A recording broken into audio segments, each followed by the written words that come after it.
This is Jamie Boyman, Longview. I'm here at Station 1 with Kevin May, Fire Marshal. And I guess when you start getting calls that have to do with heat, it can kind of jam up the department, right? Yeah, so, when we have these fires this time of the year, it does start to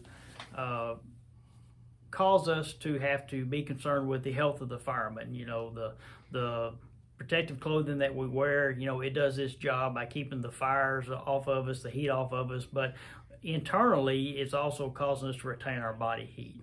So when we have fires, like yesterday we had a 2-alarm fire at a large commercial business here in town. We went to a second alarm on it. It gets people there so we can rotate our crews more often, so the crews can go in and work, and then they can come out, take their clothes off, take the the protective clothing off, so they can cool down, they get hydrated, and the work never stops because of it, because we have those extra personnel there. Yeah, so I guess firefighters just, it's a shorter period of time, basically, that they can do their job. It can, because like I said, we start heating up inside of our protective clothing. Okay, and so like in yesterday's fire, second alarm, more units called in, why is that?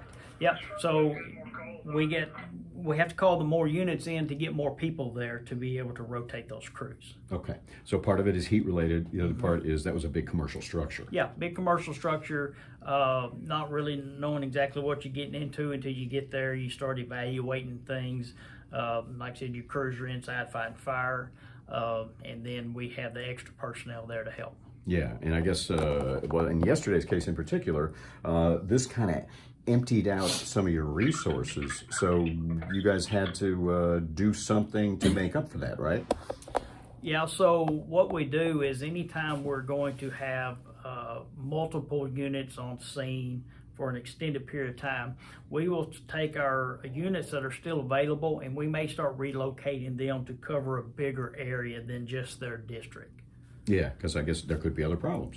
Yeah, but even though we're on this one fire, all the emergencies are still happening. So we have to make sure our resources are in place to be able to get there in that timely manner. Yeah, right. And like in yesterday's case, you guys were even asking for other resources from other departments. Yeah, so we have mutual aid agreements with our outlying fire departments, Judson Metro, White Oak, Kilgore, Elderville, Lakeport, West Harrison.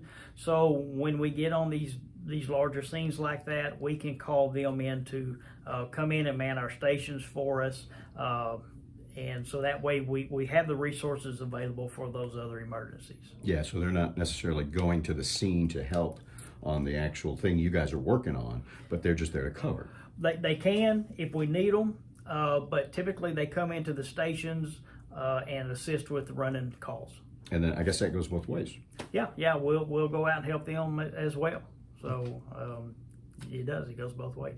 Okay, and then I guess, with this excessive heat we're having right now, that kind of plays into the whole thing too. Yeah, and we're starting to see an uptick in our medical responses. There again, people are out working in the heat, mowing their yards, and so you get the more medical calls, so it takes you more resources, and so it's somewhat of a snowball effect in the middle of the summer, if you will. But yeah, when our resources get taxed, then we have to rely on these other departments to help us. All right. Well, yeah, thanks for all the information, Kevin. Yeah, the Longview Fire Department is, of course, working with other fire departments and trying to just keep everything covered. Thanks again. Yep. We'll have more later on KLTV 7 News and KLTV.com.